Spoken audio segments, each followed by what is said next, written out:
नाज़रीन, वही हुआ जिसका डर था कि भारतीय क्रिकेट बोर्ड के सामने मोहसिन नकवी ने घुटने टेक दिए और 24 करोड़ पाकिस्तानियों का सर शर्म से झुक गया और मोहसिन नकवी ने भारतीय क्रिकेट बोर्ड से माफी का मुतालबा कर दिया। जैसे ही भारतीय क्रिकेट बोर्ड ने यह धमकी लगाई कि अगर आप हमारी ट्रॉफी हमें वापस नहीं करोगे तो आपको दुबई के पुलिस स्टेशन में किसी भी मुकदमे का सामना करना पड़ सकता है, और उसके बाद मोहसिन नकवी की कांपें टाप गई और उन्होंने कहा कि भाई मैं आपसे माफ़ी मांगता हूं और आपकी ट्रॉफी भी आपको वापस करता हूं। इस तरह की खबरें तो आपने सोशल मीडिया पर सुन रखी होंगी और ख़ास तौर पर हमारे पड़ोसी इस तरह की खबरों को स्प्रेड करने में, फैलाने में काफ़ी हद तक दुनिया से आगे हैं, क्योंकि जो फॉल्स इंफॉर्मेशन वो फैलाते हैं उनका कोई भी मुकाबला नहीं कर सकता। अब हकीकत क्या है वो भी जानने की कोशिश करते हैं। वाज़ेह रहे कि हाल ही में पाकिस्तान और भारत के दरमियान एशिया कप का फाइनल हुआ और एक सनसनीखेज मुकाबले के बाद भारत ने वो मुकाबला जीता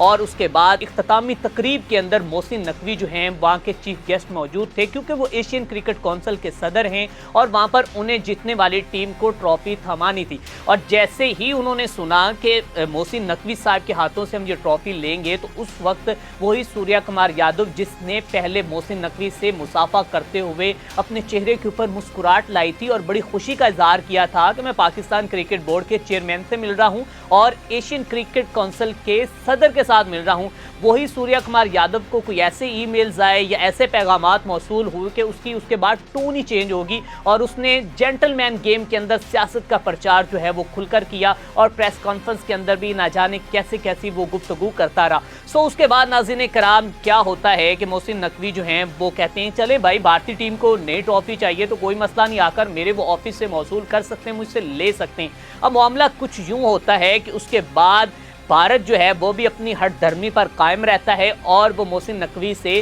ट्रॉफी वसूल करने नहीं जाते और उसके बाद भारतीय मीडिया जो है इस तरह का प्रोपोगेंडा या फॉल्स इंफॉर्मेशन जो है वो फैलाता है और कहता है कि मोहसिन नकवी ने भारतीय क्रिकेट बोर्ड से माफ़ी का मुतालबा कर दिया और उन्हें अपने किए की गलती पर जो है मतलब जो उन्होंने गलत किया है उस पर वो पछता रहे हैं। इस तरह की इंफॉर्मेशन जो है उसे फैलाया गया और इस तरह का जो प्रोपोगेंडा है उसे जो है वो स्प्रेड किया गया। अब नाज़रीन कराम मोहसिन नकवी का मौक़िफ़ सामने आ चुका है। उन्होंने कहा है कि मैं दो टोक अल्फाज में ये मौक़िफ़ रखता हूँ और ये कहता हूँ कि मैं कभी भारत से ना माफ़ी मांगूंगा और ना मैंने मांगी है और ना ही ये भारतीय क्रिकेट बोर्ड इसके इस तरह की जो है वो सोच रखे कि मुझ जैसा बंदा इनसे माफ़ी मांगेगा। उन्होंने कहा कि अगर इन्हें आज भी ट्रॉफी चाहिए तो मैं तो कहता हूं कि आओ भाई मुझसे ट्रॉफी लो, लेकिन इस तरह नहीं जो कि ये राजू शिकला ये इस तरह इजलास के अंदर बातें नहीं होंगी कि जहां पर मीटिंग हो रही है और आप उधर कहे अबे भाई हमारी ट्रॉफी दे दो ना यार, हमारी ट्रॉफी क्यों आपने रखी हुई है, बच्चों की ट्रॉफी क्यों रखी हुई है।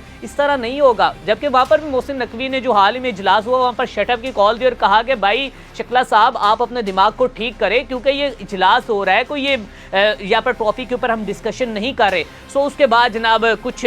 भारतीय वहाँ के नुमाइंदगान जो हैं उन्होंने बाइकआउट का भी ऐलान किया और कहा कि जी मीडिया ने भी बड़ा पूछा। अब मोहसिन नकवी अपने मौक़िफ़ पर कायम है और वो कहते हैं कि जनाब ट्रॉफी आकर मुझसे ले लें। अब भारतीय मीडिया क्या कहता है कि वो ट्रॉफी है कहाँ पर रखी गई है। इस हवाले से भारतीय मीडिया ये कहता है कि जनाब वो ट्रॉफी एसीसी के दफ्तर में भी नहीं है, वहाँ से भी गायब हो चुकी है, जबकि मोहसिन नकवी ने अपने होटल के कमरे के अंदर वो ट्रॉफी रखी हुई है और भारतीय टीम को ये ट्रॉफी नहीं दी जा रही, जिसकी वजह से भारतीय टीम ने बल्कि भारतीय क्रिकेट बोर्ड ने अब फैसला कर लिया है कि अगले 72 घंटों का अल्टीमेटम दे दिया है। अगर मोहसिन नकवी जो है वो अपनी जिद पर कायम रहते हैं तो उन्हें जो है इसकी सज़ा भुगतना पड़ेगी और दुबई के पुलिस स्टेशन के अंदर उनके खिलाफ तहरीरी मुकदमे की दरख्वास्त जो है वो दर्ज करवाई जाएगी। और उसके बाद जनाब ये भी दिखाया गया है कि अगर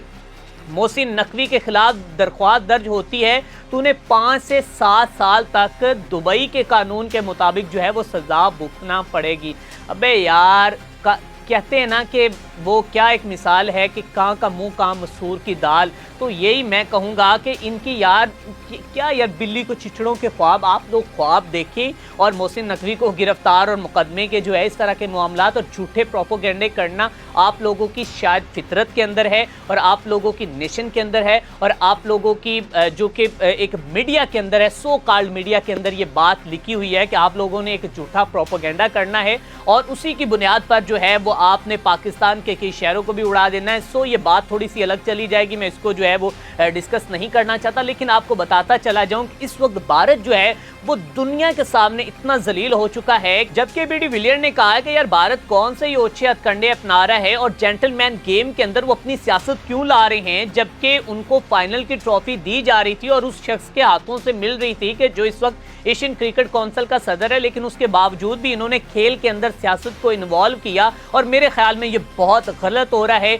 और ये जो स्पोर्ट्समैन स्पिरिट्स है उसकी धज्जियां उड़ाई जा रही हैं। ये एबी डिविलियर्स ने कहा, फिर कपिल देव ने भी कहा और फिर और इंडिया के बड़े नाम हैं जिन्होंने कहा कि भाई आपको अगर इतने ही बुरे लग रहे थे तो आपने उनके साथ क्रिकेट खेलना पसंद क्यों किया, आप उनके साथ जाकर क्यों खेले, आपने उनके साथ मैचेस क्यों किए, आप पहले ही बाइकआउट कर देते, दैट्स ऑल। सो नाज़रीन इकराम, मोहसिन नकवी ने कहा कि मैंने कोई माफ़ी नहीं मांगी। अब देखते हैं कि भारत जो है वो अगले 72 घंटों के अंदर जो कि मोहसिन नकवी के खिलाफ मुकदमा दर्ज करवाता है या नहीं, लेकिन मेरा मोहसिन नकवी को सल्यूट है, मैं कहता हूँ वेल एंड गुड। और आपने जिस तरह